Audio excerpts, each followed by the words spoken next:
a Flor Misrachi. Pregunta hoy con un invitado muy especial, el periodista Daniel Coronel, presidente de Noticias de Univisión. Bienvenido, Daniel. Daniel, hablemos de Uribe. Uribe es uno de esos personajes que divide a los países, como Fujimori, como Martinelli. ¿Cuál es el peligro de estos personajes para los países y su institucionalidad? Pues el peligro del caudillismo ha sido el mismo a lo largo de la historia, con mutaciones en esta edad contemporánea, pero digamos, el mayor peligro es que hay un personaje que se siente rodeado de respaldo, que tiene popularidad alta, que ha hecho cosas que son aplaudidas por buena parte de los ciudadanos y que por eso siente que en algún momento él está por encima de la ley, que puede cometer cualquier tipo de conducta sin que le sea reprochada o que puede reformar la Constitución y la ley a su antojo para perpetuarse en el poder. Algo así sucedió con el expresidente Álvaro Uribe, que alcanzó los niveles más altos de popularidad desde que existen los índices de medición, que después se empeñó en continuar en el poder, que ha influido las últimas 6 elecciones presidenciales y de esas 6 ha ganado 5.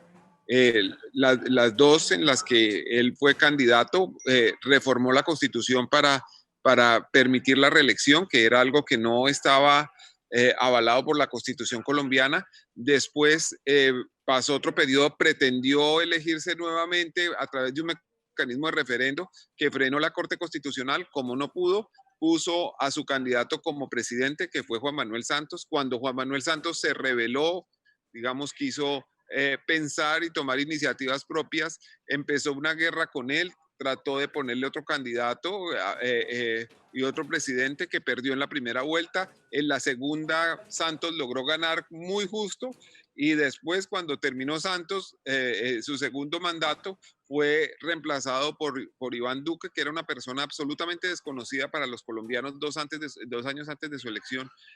Su nivel de reconocimiento no alcanzaba ni al 10%. Y sin embargo, ungido por la mano mágica de Uribe, llegó a la presidencia. Entonces, pues estos grandes caudillos tienen en común eso, que son inspiradores, que logran unificar grandes segmentos de la población alrededor de ellos y que después piensan que están para quedarse en el poder, se sienten providenciales. Es lo mismo que le pasó a Chávez, estuvo hasta su muerte en el poder, es lo mismo que le ha pasado a muchos líderes en Latinoamérica y pues básicamente lo que sucedió esta semana es que la Corte Suprema de Justicia, después de estudiar un caso por años en 2 salas distintas, se lo quitaron los magistrados, le relevaron la competencia por otros que nadie conocía en el momento de iniciar el proceso, que no habían sido elegidos, que llegaron ahí y ratificaron que debía rendir indagatoria y esta semana dictaron que debía ser detenido domiciliariamente, pues que es un poco la situación en la que estamos todos en pandemia, detenidos domiciliariamente, pero pues él con un aseguramiento legal. Esta investigación por la que Uribe está detenido en su casa empieza cuando él denuncia a Iván Su casa, Cepeda, senador. sí, su casa es un decir, Flor, porque está detenido en una hacienda enorme que se llama El Ubérrimo, que queda en Córdoba, que es una propiedad muy extensa en donde él tiene ganado, caballos, una hacienda muy grande. Entonces, pues, Sí. digamos, no es que esté recluido en una parte de estudios, es una hacienda considerable. Perdóname el complemento. No, por supuesto. La demanda empezó, el proceso, perdón, empezó cuando él demanda a Iván Cepeda, senador, de comprar testigos, manipular, comprar testigos. Y resulta que el que lo hizo, al parecer, es él. Sí, señora, exactamente. En el año 2014, en medio de un debate sobre vínculos entre paramilitares y políticos, eh, eh, desarrollado por el senador de la oposición Iván Cepeda, hubo una exposición que le molestó a Uribe y dijo que iba a atravesar la Plaza de Bolívar, que es el lugar donde está el Capitolio Nacional, hasta el otro lado que queda el Palacio de Justicia, sede de la Corte Suprema de Justicia, para poner una denuncia contra Iván Cepeda por manipulación de testigos. La Corte tomó la denuncia en ese mismo día que estaba sucediéndose el debate e inició una investigación. Esta investigación tuvo unas características muy grandes en cuanto a la pesquisa de policía judicial alrededor de esa investigación. Hubo seguimientos, hubo interceptaciones y cuando la Corte empieza a evaluar el material probatorio se da cuenta de algo insólito, que quien aparentemente tiene la conducta no es el denunciado, sino el denunciante, es decir, Álvaro Uribe. Entonces, en el 2018 decide archivar el proceso contra Cepeda y compulsar copias, que es como técnicamente se dice en Colombia, Así es. para que se le abra ese proceso a Álvaro Uribe. Y durante 5 días, el expresidente Uribe tenía la posibilidad de presentar un recurso de reposición. Pues en esos 5 días se presentaron las mayores manipulaciones a unos testigos, con una característica especial.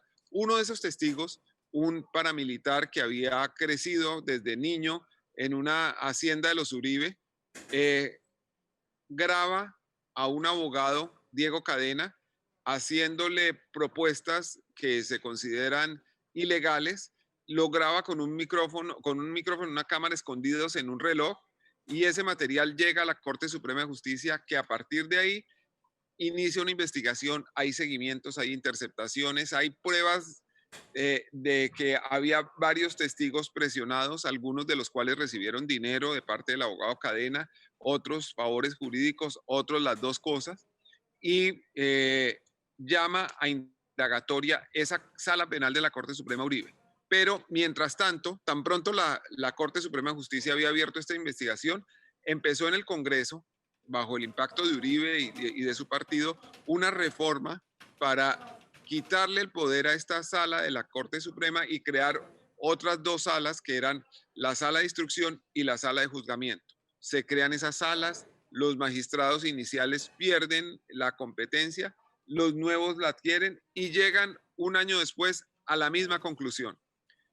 Uribe es llamado a indagatoria a finales del año pasado, y esta semana, el martes de esta semana, la Corte decide expedirle medida de aseguramiento de detención domiciliaria para que afronte un juicio por soborno de testigos y fraude procesal. Vamos a un cambio comercial, Daniel. Al volver hablamos de Diego Cadena, el abogado de Uribe que comparte con Ricardo Martinelli. No se vayan, esto es Flor Misrachi Pregunta, hoy con Daniel Coronel, periodista, presidente de Noticias de Univisión.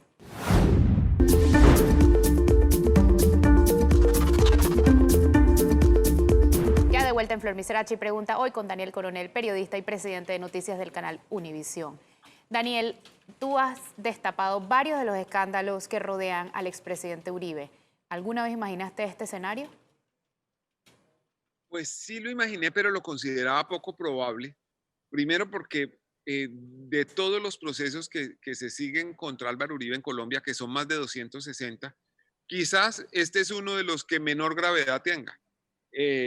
A pesar de que es muy grave sobornar un testigo y tratar de obstruir a la justicia, en el contexto de los procesos que se han iniciado y que ganan polvo en los anaqueles judiciales contra el expresidente Álvaro Uribe, pues este es lo de menos.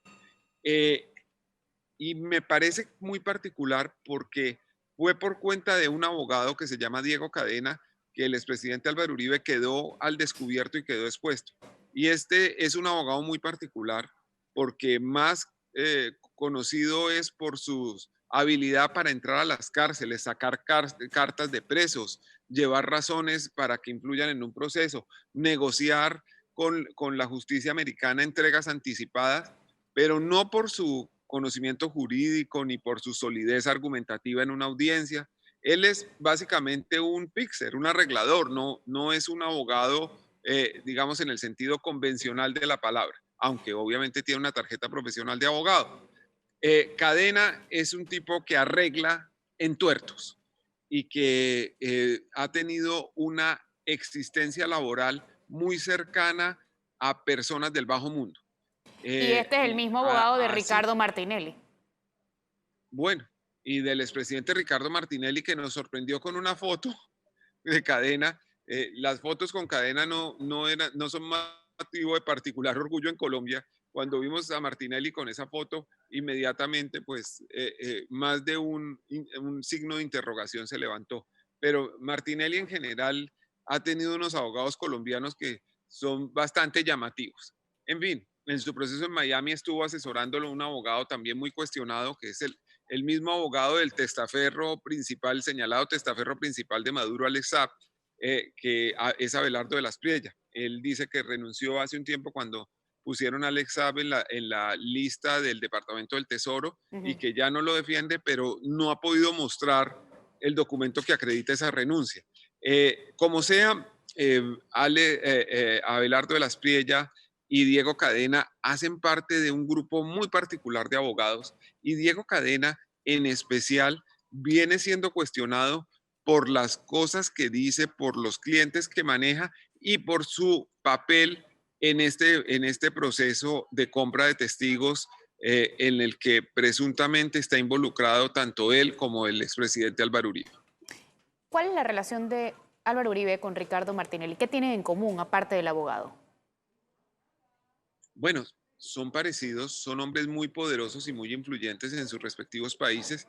Tienen hijos, tanto Uribe como Martinelli, a los que les gustan los negocios y cuyos negocios prosperaron y se multiplicaron especialmente durante los gobiernos de los padres. Ujú. Entonces, pues obviamente que pueden ser muy inteligentes para los negocios, pero ningún observador puede dejar de resaltar la casualidad de que llegaron siendo hijos de al gobierno y salieron convertidos en millonarios, en multimillonarios de esos gobiernos. Incluso Ricardo Martinelli tuvo un papel muy importante durante el escándalo de las interceptaciones ilegales a Colombia. En Colombia hubo, durante el gobierno de Uribe, el Departamento Administrativo de Seguridad hizo seguimientos a políticos de la oposición, a periodistas y especialmente a magistrados de la Corte Suprema de Justicia que procesaban a socios y familiares de Uribe por sus relaciones con los paramilitares. Bueno, y el Esas, escándalo de las chuzadas del DAS con María del Pilar Hurtado fue en el gobierno de Ricardo Martinelli que se le dio asilo político a María del Pilar Hurtado aquí.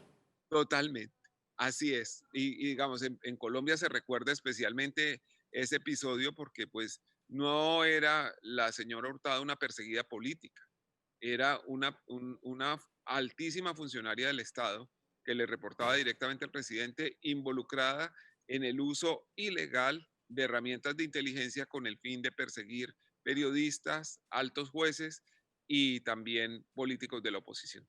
Daniel, ¿cuál es la relación de los hijos de Álvaro Uribe con Panamá? Sí, de eso es claro que ellos fundaron varias empresas en Panamá. Esas empresas hacían parte de la compañía que recibió una zona franca en Colombia, la zona franca de Occidente. Después esas empresas salieron del radar, pero hasta donde tengo entendido, ellos continuaron teniendo actividades en Panamá y en algún momento también fueron ellos los que se reunieron con los señores de Odebrecht en Panamá en el momento en que se tramitaba la gran licitación que tuvo Odebrecht en Colombia que se llamó la Ruta del Sol. Es decir, los señores Tomás y Jerónimo Uribe tuvieron reuniones en Panamá con altos ejecutivos de Odebrecht en ese momento y pues ya sabemos en qué terminó convertido todo esto de la gran constructora brasilera, gran constructora y sobornadora. También tienen un negocio de basura en Panamá. Sí, de eso también se habló mucho. Y se hablaba además de que había una asociación con un empresario colombiano muy conocido que tenía también negocios de basura en Colombia, pero yo nunca pude constatar que eso fuera verdad. Lo de Odebrecht, lo de William las Vélez. empresas panameñas para la zona franca y todo sí está documentado y publicado. Lo de la basura es algo que oí insistentemente, pero que no he podido documentar hasta ahora. Daniel, Duque salió a defender a Uribe públicamente. ¿Esto representa una presión ante la justicia? Sí, y un comportamiento muy inadecuado de parte del presidente Duque, que es el jefe de la rama ejecutiva y que obviamente tiene razones de tener mucha gratitud, razones para tener mucha gratitud con su jefe Uribe, porque de otra manera jamás habría llegado a la presidencia, creo yo, pero él no puede olvidar que su papel institucional es gobernar a todos los colombianos, no gobernar únicamente para el jefe de su partido político o para su partido político o para los ciudadanos que respaldan al expresidente. Él debería ser un símbolo de unidad y lo que ha hecho es poner en tela de juicio a la Corte Suprema de Justicia y decir, como si él fuera un juez, que Uribe debería ser dejado en libertad para afrontar su proceso, cosas que no le corresponden a él como cabeza de la rama ejecutiva. Pero esto que sucede esta semana en Colombia, pues retrata cierta debilidad institucional e irrespeto por la independencia de la justicia, Por lo demás, es un principio universal que debe existir el imperio de la ley, que nadie, por importante que sea, por poderoso que sea, puede estar por encima de las normas que deben ordenar a los ciudadanos en la misma proporción. Si se permite que un solo ciudadano esté por encima de la ley, ya ese ciudadano ejercerá la tiranía sobre todos los demás.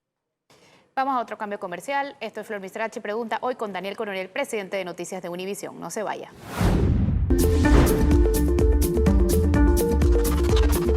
Ya de vuelta en Flor Mistrachi Pregunta, hoy con Daniel Coronel, presidente de Noticias de Univisión. Daniel, ¿cómo se ve Panamá desde la lupa del periodismo internacional? Has escrito de Panamá mucho en tus columnas.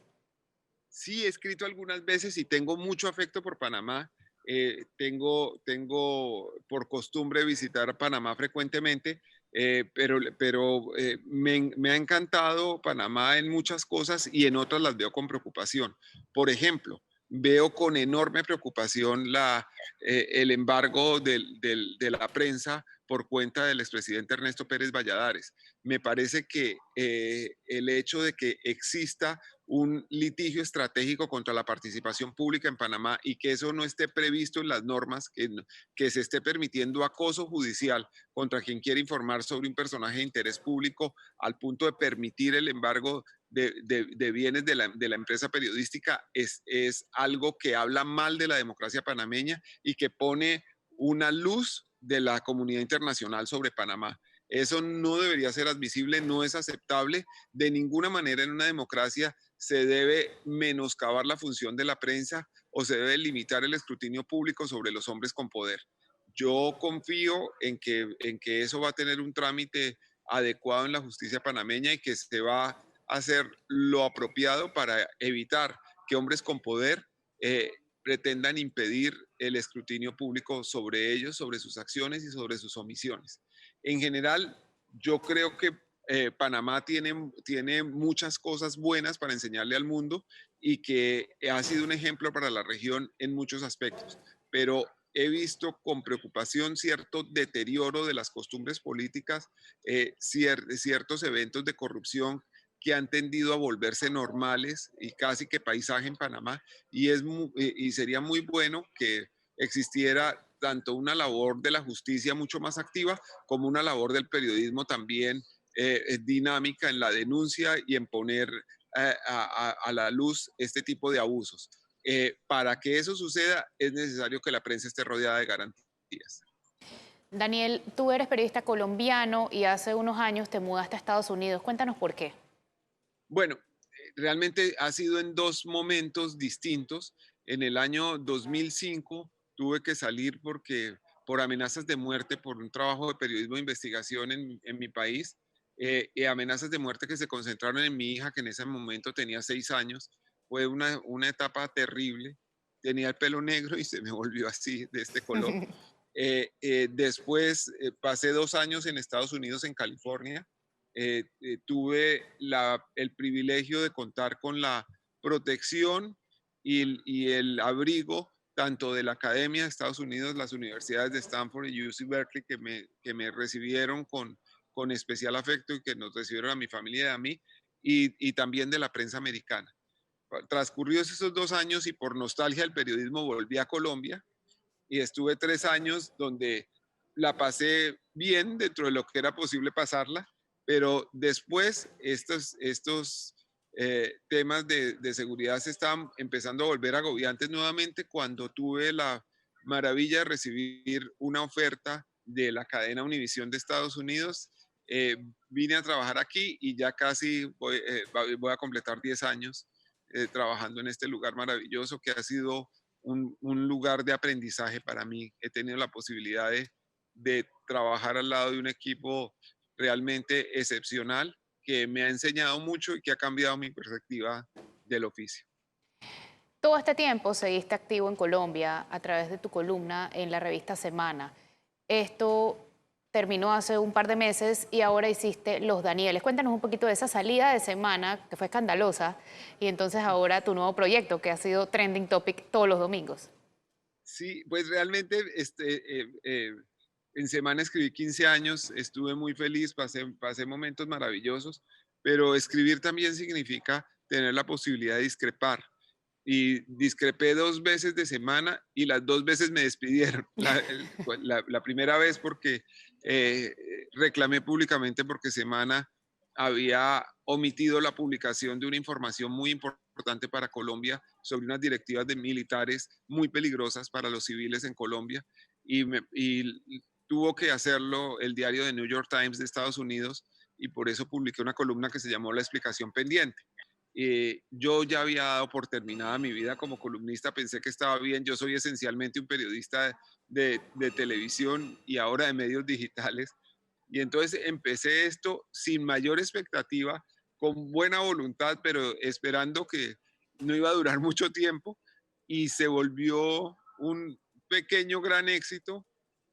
Nuestras columnas las están leyendo 3 veces y medio más de la que las leían antes y es importante decirlo porque pues eh, eh, demostramos que se podía ser columnista sin tener un techo, sin tener un medio que nos amparara y eso pues es importante.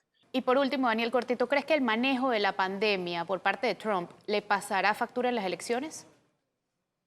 Yo creo que sí, yo creo que hay una gran inconformidad con lo que ha hecho el gobierno de Estados Unidos para manejar esto y cómo ha tenido un contenido político y electoral en donde debería haberse pensado más en la vida de la gente y en la seguridad de la salud que lo que ha venido pasando en Estados Unidos. Creo que las consecuencias se van a sentir en la elección de noviembre, aunque estas elecciones se han vuelto un poco impredecibles. Gracias, Daniel, por acompañarnos hoy. Esto fue Flor Miserachi. Pregunta hoy con Daniel Coronel, presidente de Noticias de Univisión.